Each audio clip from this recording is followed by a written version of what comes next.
This is Roger with iGadget Geek. I have a case to show you guys today. This is for the brand new iPhone 6.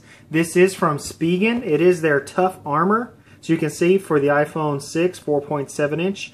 And I have got the Tough Armor here in their gunmetal. So let's go ahead and open it. Packaging we've seen before from Spigen. They're kind of their plastic pill-shaped box. Let's go ahead and get the case out itself. Basically with this you do not get a screen protector, but you do get a little card here for authenticity, making sure you don't buy a fake clone or a knockoff.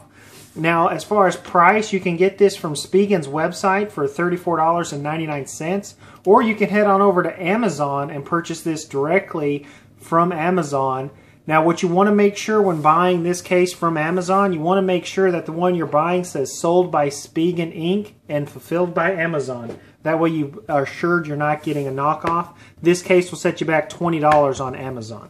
So as you can see, it is a two-part case. We've seen this Tough Armor before from Spigen. It's really nothing new as far as the style of the case. You go ahead and separate these two parts to show you.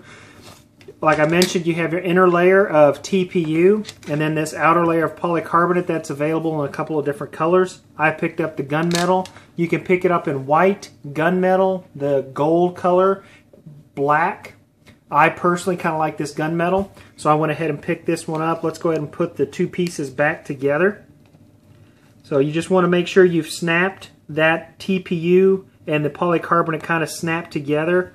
On that polycarbonate there's a little lip, and you just want to make sure that that is all locked together.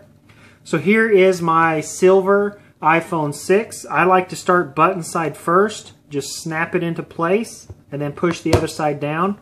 As you can see, it fits right in there quite snugly. And the TPU itself kind of comes up over the screen, so you do get some good lay on the table if you're going to set this case face down.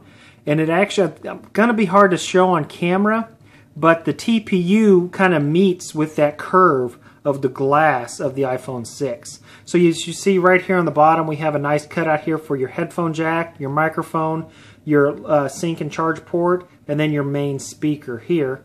On the very side here, it's covered button, but the button is still very responsive. You get that good tactile feedback that we've come to see from Spigen. And right here on the TPU itself, it actually is labeled with power. Now on the very top there's nothing because the power button again on the iPhone 6 is moved over here to the left hand side. Now on the very top, again nothing. Then you have a nice cutout here for your silent switch, so you can gain access to that no problem. And then you have your volume up and down, again are covered with the TPU, but again very responsive, and you do get a plus and minus symbol there.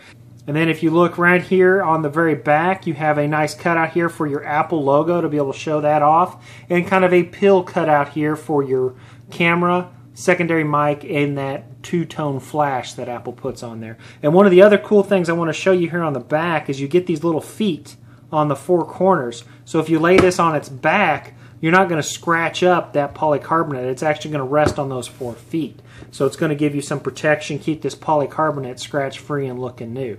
So all in all, it's going to be a great protective case. It's going to give you some great drop protection on all 4 corners without adding much thickness or bulk. As you can see here from a side view, it doesn't really add too much thickness. It is going to make your iPhone 6 a little bit thicker, but considering for the amount of protection it gives, it doesn't sacrifice that much as far as bulk.